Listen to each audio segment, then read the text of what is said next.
جانور میں کتا ہی کیوں جنت میں جائے گا؟ جب شیطان کو حضرت آدم علیہ السلام کو سجدہ کرنے کا حکم دیا گیا تو اس نے حضرت آدم علیہ السلام پر حقارت سے تھوک دیا تھا۔ شیطان کا وہ تھوک حضرت آدم علیہ السلام کے پیٹ پر گرا تھا اور اس کے بعد اللہ تعالیٰ نے حضرت جبرائیل علیہ السلام کو تھوک والی جگہ سے مٹی نکالنے کا حکم دیا تھا۔ اللہ تعالیٰ نے اس مٹی سے کتے کو بسم اللہ الرحمن الرحیم۔ ناظرین، کہا جاتا ہے کہ کتے کی پیدائش حضرت جبرائیل علیہ السلام کے پتلے کی مٹی سے کی گئی، جبکہ کچھ روایات میں کہا جاتا ہے کہ کتے کی پیدائش حضرت آدم علیہ السلام کی تخلیق کے فوراً بعد ہوئی ہے۔ بلکہ اکثر ہمیں یہ بھی سننے کو ملتا ہے کہ جس گھر میں کتے ہوں وہاں رحمت کا فرشتہ داخل نہیں ہوتا۔ لیکن ناظرین، کتے کا ذکر مقدس کتاب قرآن پاک میں بھی آیا ہے اور کہا جاتا ہے کہ دنیا کا وہ واحد جانور جو جنت میں جائے گا وہ جانور کتا ہی ہوگا۔ لہذا ان سب باتوں کو مد نظر رکھ کر آج کی اس ویڈیو میں آپ جان پائیں گے کہ کتا کس شکل میں جنت میں داخل ہوگا اور اصحاب کہف کے ساتھ غار میں آخر کتے کو ہی کیوں بھیجا گیا تھا۔ حضرت آدم علیہ السلام کی تخلیق کے فوراً بعد کتے کو پیدا کرنے کی وجہ کیا بنی تھی۔ اس ویڈیو میں آپ کو یہ بھی بتائیں گے کہ کتے اور شیطان میں ایسا کیا تعلق ہے کہ جس کے سبب مذہب اسلام کتے کو گھر میں پالنے سے منع کرتا ہے، اور آخر کتا ہی انسان کو کیوں بھونکتا ہے۔ ناظرین، سب سے پہلے تو یہ جان لیجئے کہ جس گھر میں کتا ہو تو اس کے گھر میں رحمت کا فرشتہ کیوں داخل نہیں ہوتا۔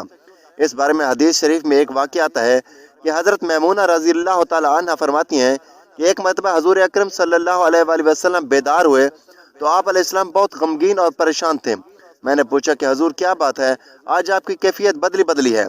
تو آپ صلی اللہ علیہ وآلہ وسلم نے ارشاد فرمایا کہ جبرائیل علیہ السلام نے رات آنے کا وعدہ کیا تھا مگر وہ مقررہ وقت پر نہیں آئے۔ حضور صلی اللہ علیہ وآلہ وسلم کو اس سے پریشانی ہوئی کہ جبرائیل امین کیوں نہیں آ سکے، ان کے نہ آنے کی کیا وجہ ہو سکتی ہے۔ پورا دن اسی طرح گزر گیا۔ پھر آپ صلی اللہ علیہ وآلہ وسلم کو یاد آیا کہ آپ کی چارپائی کے نیچے کتے کا ایک بچہ بیٹھا تھا۔ آپ نے اس کو اٹھوایا اور اس کی جگہ کو صاف کر کے وہاں چھڑکاؤ کیا گیا۔ اس کے بعد حضرت جبرائیل علیہ السلام تشریف لائے تو آپ علیہ السلام نے حضرت جبرائیل علیہ السلام کو مقررہ وقت پر نہ آنے کی شکایت کی تو حضرت جبرائیل علیہ السلام نے عرض کیا، یا رسول اللہ، آپ کی چارپائی کے نیچے کتا بیٹھا تھا اور ہم اس گھر میں داخل نہیں ہوتے جس میں کتا یا تصویر ہو۔ بلکہ ایک اور حدیث میں یوں ملتا ہے کہ حضرت حضور صلی اللہ علیہ وآلہ وسلم نے ارشاد فرمایا، جو شخص شکار یا ریوڑ کی حفاظت یا کھیتی کی حفاظت کے علاوہ کتا پالتا ہے تو اس کے اجر سے ایک قرات کم کیا جاتا ہے۔ ناظرین، ثابت ہوا کہ گھر میں فرشتوں کے داخل نہ ہونے اور برتن ناپاک کرنے اور دوسری بہت سی وجوہات پر کتا گھر میں رکھنے سے منع کیا گیا ہے۔ جبکہ گھر میں کتا پالا ہوا ہوتا ہے تو وہ گھر والوں کی غیر موجودگی میں کھانے پینے کے برتن وغیرہ میں منہ مارتا رہتا ہے، اور ظاہر ہے گھر والے چونکہ بے خبر ہوتے ہیں اس لیے وہ ان برتنوں کو دھوئے بغیر ان میں کھاتے پیتے ہیں۔ لیکن مذہب اسلام صرف 3 صورتوں میں کتا رکھنے کی اجازت دی ہے، یعنی شکار، گھر کی حفاظت اور مال مویشی کی حفاظت۔ یہ بھی جان لیجئے کہ مذہب کی قدیم کتابوں میں لکھا ہے کہ ابلیس یعنی شیطان پہلے جن تھا اور اللہ تعالیٰ نے اس کی عبادت کے باعث اسے فرشتوں میں شامل کر لیا تھا اور اسے ان کا سردار بنا دیا تھا۔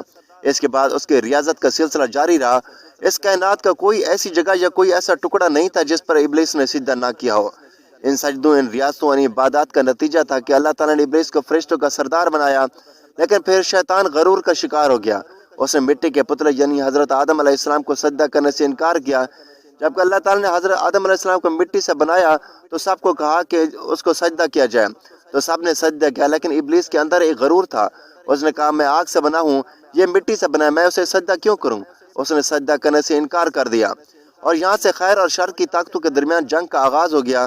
قدیم صحائف نے لکھا ہے کہ جب شیطان کو حضرت آدم علیہ السلام کو سجدے کرنے کا حکم دیا گیا تو اس نے حضرت آدم علیہ السلام پر حقارت سے تھوک دیا تھا۔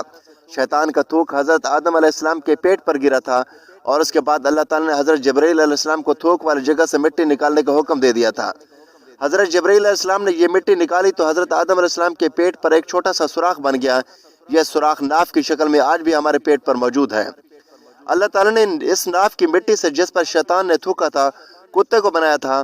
ناظرین، کتے کی تخلیق کے متعلق دوسری روایت یہ بھی ملتی ہے کہ جب حضرت آدم علیہ السلام اور اماں حوا کو اللہ تبارک و تعالیٰ نے زمین پر بھیجا تو شیطان نے زمینی درندوں کو ورغلایا کہ ان دونوں کو کھا جانا، تو تب اللہ تعالیٰ نے کتے کو پیدا کیا جس نے حضرت آدم اور حضرت حوا کی ان درندوں سے حفاظت فرمائی۔ یعنی کتے کی پیدائش حضرت آدم علیہ السلام کو زمین پر بھیجنے کے فوراً بعد اللہ تعالیٰ نے فرمائی۔ ناظرین، کتے میں 3 خصلتیں ہوتی ہیں۔ نمبر 1، یہ انسان سے محبت کرتا ہے۔ کتا انسان سے محبت کیوں کرتا ہے؟ वो भी इस वीडियो में हम आपको बताते हैं, क्योंकि इंसान मिट्टी से बना हुआ है, एक पुतला है, और कुत्ता भी मिट्टी से बना है। ये दोनों मिट्टी से बने हैं, इसलिए कुत्ता इंसान से मोहब्बत करता है।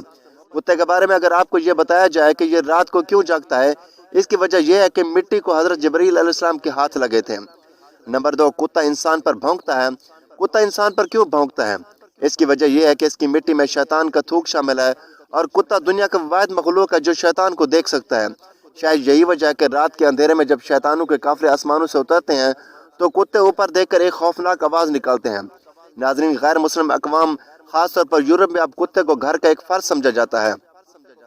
जिन ख़वातीन ने कुत्ते पाले होते हैं तो वो कहते हैं कि अगर तुम्हें मुझसे मोहब्बत है तो मेरे कुत्ते से भी मोहब्बत करना होगी। यहाँ तक कि यूरोप में कुत्तों से मोहब्बत अब हरामकारी में बदल चुकी है। बस ये बात याद रखिएगा कि कुत्ता चाहे कितनी वफादार क्यों ना हो, अगर आपने खेती की हिफाजत, शिकार और अपने जानवर के रेवड़ की हिफाजत के लिए नहीं पाला तो फिर रोज़ाना आपके अजर से एक किरात कम किया जाएगा।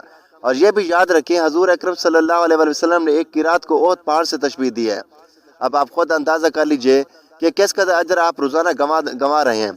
अल्लाह तबारक व तआला ने सूरत अराक में बलम बिन बाउरा, जो कि एक नेक और आबिद शख्स था, फिर उसने नफ्स की लज़्ज़त और दुनिया परस्ती के काम शुरू किए, तो फिर अल्लाह ताला ने उसको कुत्ते से तशबीह दी है, और रोज़े क़यामत कुत्ते की शक्ल में दोज़ख में दाखिल होगा, और असहाब काफ का कुत्ता बलम बिन बाउरा की शक्ल में जन्नत में जाएगा।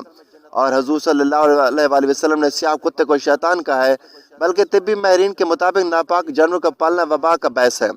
का राय है कि जानवर में पाए जाने वाले खतरनाक जरासीम इंसानों में मुंतकिल होते हैं, जो वबा फैलने का बायस बनते हैं, और इस्लाम की रूह से कुत्ता एक नापाक जानवर है। अगर हम इस्लाम की तालीमात पर अमल करें और नापाक जानवर को पालने से गुरेज करें तो खतरात से महफूज रह सकते हैं। अफसोसनाक बात यह है कि आज कुत्तों, बिल्लियों और दूसरे नजस जानवरों को पालने का फैशन बन चुका है, बल्कि पालतू जानवरों को स्टेटस संबल समझा जाता है। नाज़रीन, इस्लाम ने मुसलमानों को हुक्म दिया है कि जिस बर्तन में कुत्ता मुंह डाल दे उसे पाक करने के लिए 7 मरतबा धोया जाए। एक रिवायत में 8वीं बार मिट्टी से पाक करने के अल्फाज भी मिलते हैं।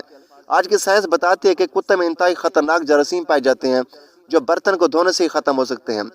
आप अंदाज़ा लगाएं, इस्लाम ने यही बात आज से 1400 साल पहले बता दी, जब साइंस का वजूद तक ना था।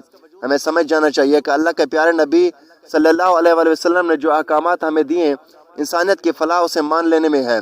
इसके मुकाबले में अक्ल के घोड़े दौड़ाकर दलाल देने से गुरेज करना चाहिए।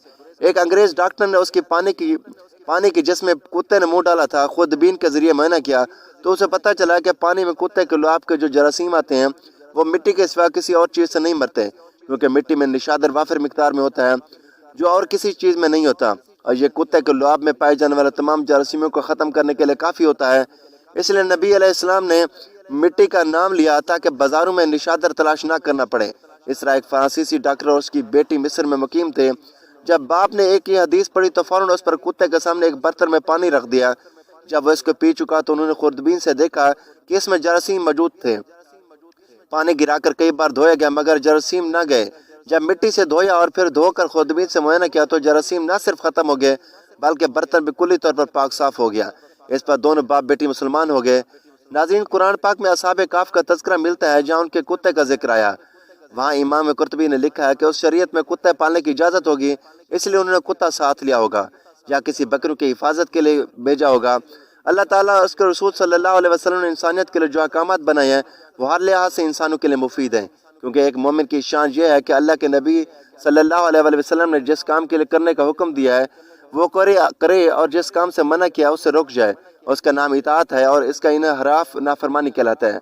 अगर हम अक्ल और बाज़ शौक़ के बुनियाद पर काम शुरू कर दें जिससे मना किया गया है तो उसका नतीजा सिवाय नुकसान के कुछ नहीं होगा।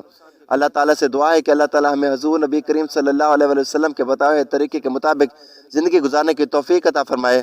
अल्लाह ताला हमें पाक साफ रहने वाले बनाए और अल्लाह ताला हमें नापाकी और गंदगी से महफूज रखे, आमीन। नाज़रीन, ये थी हमारी आज की वीडियो। अच्छी लगी हो तो वीडियो को लाइक करें, शेयर करें, चैनल को सब्सक्राइब करें ताकि हर आने वाली इस तरह की मालूमाती वीडियो सबसे पहले आप तक पहुँचे। तो नाज़रीन, अगली वीडियो में फिर मिलेंगे। अल्लाह हाफिज़।